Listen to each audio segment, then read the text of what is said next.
Thank you so much, and a very warm welcome to the HR Technology Conference and Awards. Uh, my name is Sumit, and I represent our organization name of Excelity, and a very warm welcome to the panelists as well. Uh, the topic for our discussion has been the topic since the time HR department has actually taken shape in its present form. How a data-driven approach to HR is the right medicine. So it becomes more pertinent in the world when a lot of data is being bombarded onto every department, every HR leader, and how an effective decisioning out of the data and the kind of extent the data is being used is very, very pertinent to the success or to the failure or to the mending of the situation, whatever the HR department is facing. So with that in the beginning, I will request Mukesh to share his views that how this approach is done in the NICE system where he represents. Thank you. Good afternoon to everybody. My name is Mukesh Jain. So I take care of NICE systems in India. We work out of Pune. Most of my career I spent working in US, working for Microsoft, where I spent 13 years. And one thing, if I had to summarize what I've learned, is people. Building respect for people. So while the topic of the discussion is how data-driven organization, data-driven HR can be a good medicine, but one thing we still have to remember, we are working with warm bodies. We are working with people, that not everything can be data-driven. I'm probably the only one odd one out. I've spent most of my career in R&D. Now being head of NICE India, focusing more and more onto the HR side of it, how can I make the best place for people to work? So couple of things which I'll summarize what we are doing at NICE and how it has helped us attract and retain good talent is, first of all, understanding what we are doing as a company and understanding what kind of people will come here and excite them to be here with us, right? Yes, for some of the roles we can probably attract IITians. For some of the roles, probably a good tier 1 college is good enough. But for a lot of the other activities, like 60% of the work we do, we need a good, strong person to come and work. But if I have IITians, I may not be keeping me excited for day-to-day work which we are doing. But I have a research team where I need IITians. So identify right from that time, which is, we call it pre-hire, we've been focusing on getting the right match for the role compared to the person. That's one part of it. Second part of it, once the person comes in, it's the experience piece. I think nothing can ruin the experience when somebody comes in and they don't know that they don't have a desk, they don't have a machine and all, but we have made sure that's what's happening and all. The most important part which we have done, before somebody said, okay, I'm putting down my paper, building a history of this person in terms of data, wherein what this person's educational background was, the family background was, what excites this person, and how are we doing month over month. And quarterly we have this review. And we started this company about 9 months back in India. It's a 30-year-old company, of course. But now we are able to actually find out the strengths and opportunities for the team and able to do it. And in the HR operational review, which I have on a monthly basis, we go through this detail. Who are the top performers? What are we doing about it? And we have inbuilt machine learning. Being an analytics background for all my 20 years, I try to bring that analytics into HR, and we are able to now do machine learning, which means we thought this person is good, but this person is not performing as well. Where did we go wrong? And essentially optimize the model, optimize the data-driven model for HR. And we started doing this. At some point, probably I'll be able to publish my third book on HR analytics, hopefully. But I think this is what we are learning. We are still in the learning phase. Probably another year or so, we might be able to get some concrete things. So that's what I'm going to share. Thanks, Mukesh. It is really, really insightful for the information which is coming to us right from a person who has written books on and who has spent 2 decades of his career in analytics. And we want to now understand from another organization which takes care of a lot of data in India. The name of the company is Flipkart, and we have Anurag with us, who will share his views on how Flipkart does the entire data analytics in the HR domain and how they arrive at a decision-making process using the data. The conventional approaches of HR won't work in a new age organization which is growing very fast. rapid, and the sort of diversity that we have around the different set of people that we hire, that we keep, and the talent management of human resources. So a lot of decision making is enabled through data analytics around people, right from sourcing of people. So because you don't have a direct mix of people for e-commerce, particularly for the Indian environment. And within that, we have people from technology coming in, analytics, design strategy, and even supply chain operations. So pretty diverse talent pool to take care of what we are looking for at individuals. So a lot of analytics around people profiling goes into the background in terms of actual sourcing of people that we do. We scan a lot of, you can call it the different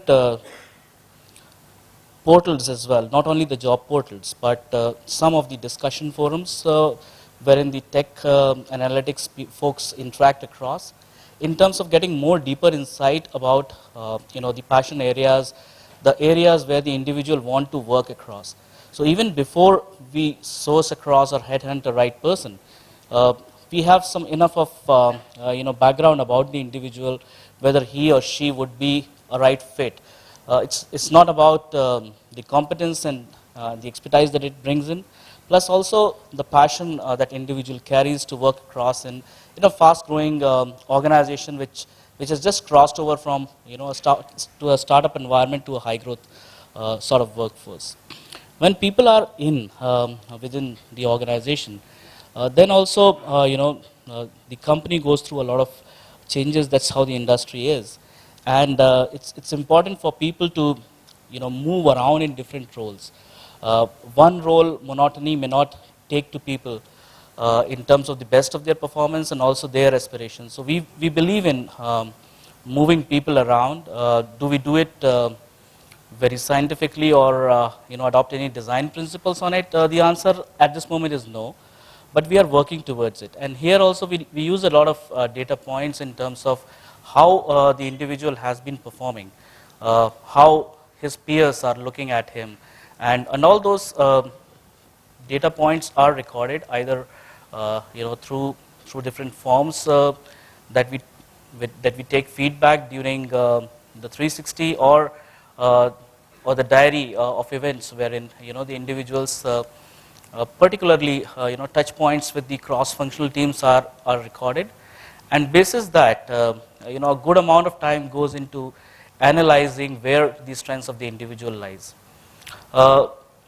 Organization is young. The HR function has a big role to play in terms of moving into the next dimension, wherein most of the people actions are based on hardcore people data analytics, and we strongly believe that though the physical connect, the warmth with the individuals is there on the surface, but all the HR decisions can be strongly backed by data and analytics, and a good team is working on it. Hopefully in coming years we might see across some innovative practices coming out of it. Thank you. Thank you, Anurag. It's really insightful how the fastest growing e-commerce company in India is utilizing the data for its HR practices and creating more innovations around that. And definitely with the kind of high growth numbers that you have, data-based decision making becomes more pertinent, more than in any other scenario. Absolutely. So I request Deepthi to share her views around how a multi-national organization which has got people in different delivery centers across the globe utilizes a data-driven approach for decision making. Deepthi. Thanks, Sumit. Good afternoon, everybody. So I work with Tagit. Tagit is into the mobile solutions. So the thing is, data is at the heart of us because mobility is not that old an industry. And we still don't get that talented people in this industry. So I cannot really afford to have a wrong hire. So when I talk about data, it starts from definitely much before that, okay, how am I planning for the years to come? And HR plays a very, very vital role in that because the whole business model is around how many resources and how are we going to function and so on and so forth.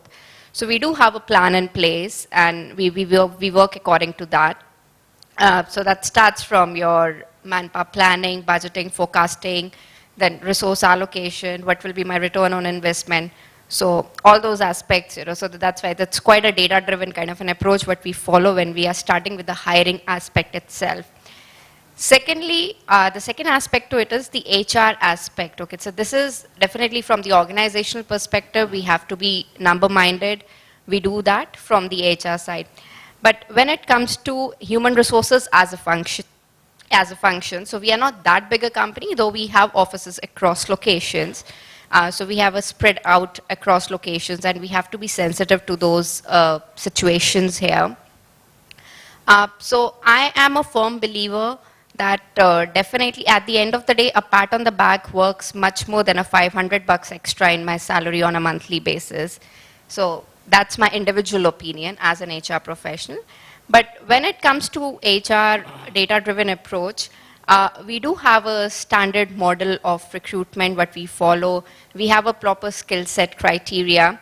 And we do work with a couple of softwares, wherein they do a proper competency assessment for the individuals. Besides that, it's not just just on the software. There's a lot of touch point which is given by the individual interaction during the interview process, and that's how we hire the right people. Now, second is nurturing that talent. The company is approximately 10 years old, so I really don't have that tenured employees, but still I have been able to retain approximately 30% of my employees who joined us some 8 years back, and that's quite a decent number when we see from the retention perspective. So we do understand there has to be a healthy attrition, but we try and manage that. And what we do as an HR team is we have created an individual development plan for each and every employee. And the plan starts from the day the individual gets on board with the company. So therein we assess, because I already have in front of me his skills matrix, that what are the skills the person is already, probably outperforming on or need to be trained. And as I mentioned earlier, mobility is not a very old industry, and there are certain things which we really need to train employees on. So we do undertake the training first 3 months, and after 3 months there is another assessment done, and again the skills metric is updated accordingly. So once the skill metric is updated, then we realize that whether the guy should be deployed in what kind of project. And from there the whole career path starts. So that's what we call the individual development plan for any employee. And that's a very personalized as well as a data-driven approach what we follow, which has been quite successful so far. We have had success stories wherein people have joined us as developers and now there are senior managers because we have been following this. And definitely we've been following this not only from past 2-3 years, this has been on from almost past 6 years. It is pretty much functional. And so we work as a team, and besides that, what we do from the HR perspective is it's not that we keep the data with ourselves. We do empower our project managers and the people managers out there with the right data points so that as and when required, they can use it. So I think these are a couple of key approaches what we have been following, and we've been, they've been really useful to us. Thank you. Thanks, Deepthi. I think with your perspective as a company which is a less employee company, a few hundred people spread across different geographies, data becomes very, very critical to the decision support system. And how do you use data for your normal HR processes and empower the right decision makers on the shop floor or where the rubber meets the road is also very pertinent with the right data points. So in a multi-culture, multi-geography environment, the role of data-driven approach becomes more significant than in a single location, a single culture environment. So thank you so much. We have Faisal who is representing one of the largest telecom players in Bangladesh from Robbie. So how does it change for you, Faisal, when you take the data-driven approach in a high growth, again, an industry which is telecom industry? So I'm Faisal. I'm from Robi Axiata. It's a sister concern of an Axiata group, Malaysia. I'll be talking it from a bit of different perspective in terms of the HR technology is concerned. I myself is a very non-tech savvy kind of a person. You can understand me by saying I have opened my Facebook account just last year, which is very unusual, I think, in front of all the audience. Having said that, but what I have seen that this particular HR technology, HR data or any kind of data and then HR analytics and all these things, how it really impacts the business. So we HR are being seen kind of a support service who is supporting the other main functions business who are bringing revenue for the company. But on the contrary, we proved in our company in Robi that we are not only the support functions, we are basically the mainstream functions who enable the people bringing revenues. So the very approach was based on philosophy, I think you all know, which is a KPI, we call it key performance indicator, you all maintain in your companies. According to the business plan, these are devised. So we HR took an initiative that we will be supporting the business in formulating their KPIs for say marketing operations KPI, for technology KPIs and everything, going for the other divisions too. So now how to support this? Because when I will be supporting them with what KPI they are going to take for this particular year to support the business plan of the company, obviously they are not going to take you very positively at the very first end because you are from HR. The only thing you can only recruit people. One of my colleagues was saying a few minutes ago that it's a pre-hire to post-fire kind of thing, so which is not exactly. So the approach we took that because there are data all over, it's all over, everywhere you will find various kind of data, but it's the very important thing is how you are going to use those data and converting them those into a business perspective. So we collected data from all corners for say starting from the business plan, business trends, sales performance and everything. All these data are being collected at our end in HR. Obviously we did some analytics and some analysis of those things. And when at the very beginning of the year, the targets are being set, so we said that it is we who will be present in that particular session of when you are setting up your targets for that particular year. So it goes like that, yes, because people are very comfortable to remain within their comfort zone, which they are good at operating. But we say no, where HR plays a role because we came with number of data with some analysis and analytics, which supports them, enables them to things different from where they are thinking now. From each body, from how to give a sales incentive to the salespeople, how to do the trade marketing, how to do this networking, your transport network planning and everything from a telecom perspective. All these things, there are some background to this, there are some record of this, there are some analysis of this, data for all these components. So we are supporting the business with those data and pushing them hard to take a greater challenge or tough, not exactly tough, the very smart one kind of objectives or the your KPIs, so that it really impact business in growing the business. So we are doing it for last 3 years in Robi, and just to share about this company is doing great, mashallah, alhamdulillah, it's doing fantastic in Bangladesh. Very recently we are doing a merger with Airtel in Bangladesh. So all these things happening because when people sees that HR is not keeping themselves only within the boundary they are in, it's all about recruitment, training and this, but they are also giving sufficient input into the business so that the business can grow as well. In doing this, a very common term used in HR arena is employee productivity. I'm sure you all have heard about this very term. To me, this term is a corporate jargon kind of a term. You know, you really do not know how to measure employee productivity. Yes, you can say from the attendance and then attrition and all these. These are some of the tools from where you can a bit, but it's all about how the productivity real time helping the organization in growing the organization is a organizational productivity is being enhanced. So the productivity is concerned, so we thought that let's go with a HR technology, a concept which is being evolved for last few years, and then it's doing great in many of the companies.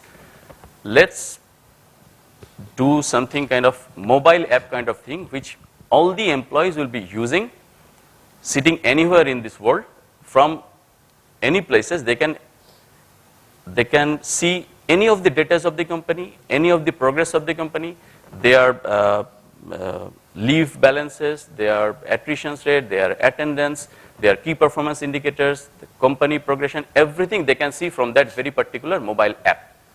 So that very mobile app we have launched just last year, I think, if I'm not wrong, October. It shows you everything. It gives you all the data you want to operate as not only an HR manager and any manager of this company.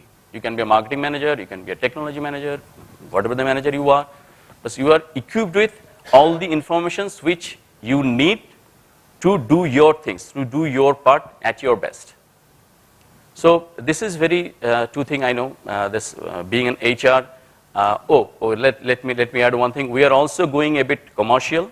We have already sold this very particular app to 3 other companies in Bangladesh, also thereby earning revenue for the company. So we are going beyond. We are basically going beyond as HR in Bangladesh, and I'm sure many of you are also doing the same. So the whole speech which I'm just saying you here or sharing with you, it's all about that HR can do things very differently. It's not about that we can only support. We can also bring revenue. We have proved that, and we all can prove that. So it's only will happen when we take HR technology as a core value of us. So you need to go with the technology, with the development, with the data, and rightly predict those data and rightly analyze those data, and then implement those in a business progression. So that's what all from my part. Thank you. Thanks, Faisal. I think you have taken to the next step, not only utilizing the data for your own internal consumption, but also developing a module out of it, and when we say that eat the food, taste the food that you serve. So Faisal has actually internalized the entire the data analysis in HR, and then he's serving and leveraging it to other organizations to make the best use of it. Thanks, Faisal. And we've got Ajay with us, and no one will understand data better than a data analysis organization. And Ajay heads the people and culture at Dimension Data. So from Ajay, from your perspective, how do you view internal data analytics in HR from the perspective of a data company? All right. Thanks, Faisal. Good afternoon, everyone. I represent a company which caters to approximately 20,000 touch points across India. Now, for us to manage those kind of touch points, it's imperative that you have the data end to end. And when I say end to end, the terminology which I had used was from pre-hire to post-fire. And I'll give you a simple example of how we have used that data for leadership analysis within the company. And for example, in the past era, we used to have assessment centers to do analysis of grooming or budding leaders. Was that enough? Our experience has been no, because a lot of it has got a past.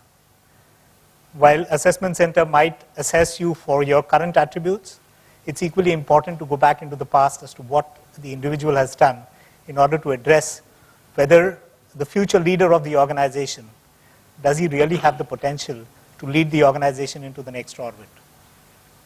So it was important for us to go back and look at what the individual has done, not just in his tenure within the organization, but also beyond that in his past organization, to assess what kind of contribution the individual has made. And that was only possible because we were able to capture the right kind of data. And leadership, the process of leadership hiring the process of leadership grooming, the process of forecasting who would be the next leader in the next 5 years' time, in the next 10 years' time, has been made possible because we have the right kind of data.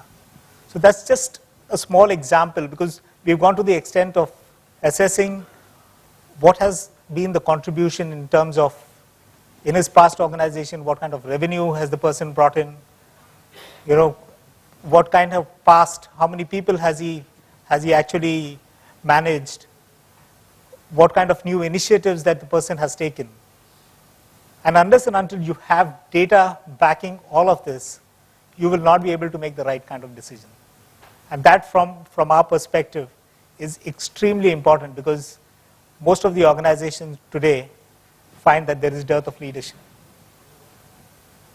And unless and until you have a steady pipeline of leadership, moving into the next orbit will not be possible. And that's the reason why data analysis is extremely important. So that's my point of view from a data perspective.